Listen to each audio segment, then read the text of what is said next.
Hello everyone, how are you all doing? Today I thought that we could do one of our home learning tasks.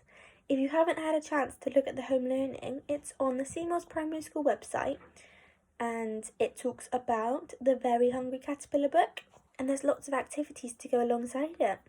You could be a scientist, you could be a mathematician, you could be an engineer, you could be an author, an athlete or an artist. There's so much for you to do on there. Today, I thought that we could work together to be an artist, and I thought that we could make a butterfly using our hands.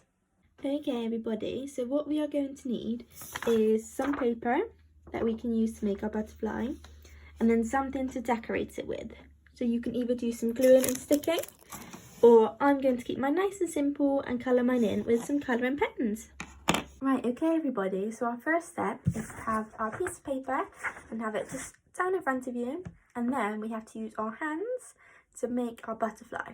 So we're going to put our hands together like this. So we're going to have our thumbs touching, and our thumbs is going to create the butterfly's face. And we're then going to use our fingers for its wings. So we're going to put our hand just like this down onto our paper. And then we're going to use a pencil or a colouring pen, whatever you have, to just draw around our hands, which should create the shape of a butterfly. Okay, so we may need some help with that last step, as it can be a bit tricky to draw around both of our hands. And it can also get a little bit messy, as you can see. I've got it on my hands. But this is my creation so far. And next, we're going to need to give it some antennae, and then we're going to need to decorate its wings. Right everyone, so I have decorated my butterfly, and I have used pink and blue, and I've done some colourful dots down the middle, and it also has a nice smiley face.